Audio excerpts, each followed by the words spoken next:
There's a special kind of pressure that comes with a new year, isn't there? Especially if you're trying to create something. That whole fresh start feeling is exciting, sure, but it can also be, well, a little intimidating.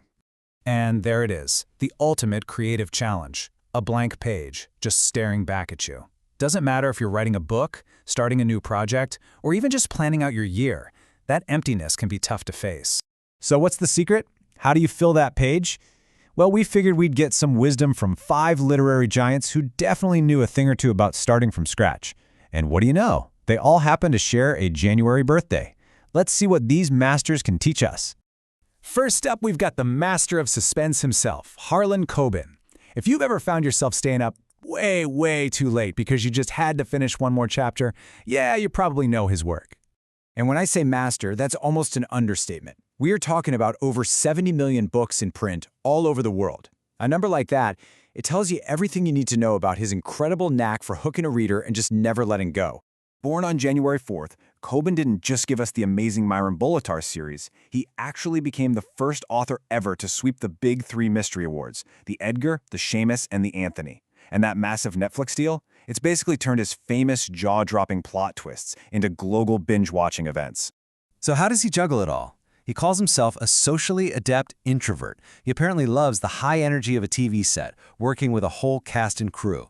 But after all that, he needs to just go back into a quiet room by himself and write. The two worlds actually feed each other, creating this perfect balance. So what's his big piece of advice for the rest of us? It's a total no-excuses approach.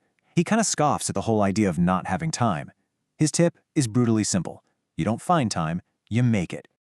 All right, so from the high-speed world of thrillers, we're going to shift gears to the quiet, powerful work of our next master, Elizabeth Strout. She's a true observer of the human heart. Born January 6th, Strout is famous for her incredibly deep character studies. She even won a Pulitzer for the unforgettable Olive Kitteridge, but our path wasn't exactly straight. Can you believe she practiced law for 6 months before her writing career really took off? A career that would eventually get that Oprah seal of approval. But here's the thing. Success did not come easy. She said she failed for years and years and years. It's funny, when someone once admired her discipline, she corrected them. She said it didn't feel like discipline at all. It was more like a compulsion, this deep, urgent need. She just had to do it. Didn't matter if she was succeeding or not. And that brings us to her core message, which is probably the best advice she ever got, advice she gave to herself. Just do not stop. It's such a powerful reminder that sometimes just sticking with it is a form of talent all its own. Our third author takes that idea of persistence and pretty much turns it into an art form. Okay, let's talk about Haruki Murakami, the master of both the surreal and the super disciplined. When this guy is writing a novel, his daily routine is legendary. Seriously, look at this. This isn't just a casual schedule. It's a non-negotiable ritual. Wake up at 4, work for 5 or 6 hours, run 10K or swim, read, listen to music, and then go to bed at 9. Every single day. So why? What's the point of being so rigid? Well, for Murakami, this repetition isn't just about getting words on a page. He says it's a form of mesmerism. He's literally hypnotizing himself, using that routine to get to a deeper, more creative place in his mind. For him, being physically strong is just as important as being artistically sensitive. Okay, so from the inner world of the mind, let's zoom out to the grand stage of world history with Barbara Tuchman. She's proof that great writing doesn't just entertain us, it can actually change the world. Her Pulitzer Prize-winning book, The Guns of August, was a true masterpiece. It laid out with nail-biting clarity how the great powers of Europe basically just sleepwalked right into the catastrophe of World War I, all because of a series of miscalculations and really stubborn attitudes. And this is where the story gets absolutely incredible. While the entire world was holding its breath during the Cuban Missile Crisis, President Kennedy had Tuchman's book on his mind. He told his brother that he refused to let a similar book be written about his administration, called The Missiles of October. The lessons from her history directly shaped how he handled the crisis, helping him find a path away from nuclear war. I mean, what a stunning example of the real-world power of great writing. So how did she manage that kind of impact? For Tuchman, it all came down to the craft. It wasn't just about getting the facts right. It was about the music of the words. She reminds us that great writing is also about listening to the rhythm, the flow, the sound of your own sentences.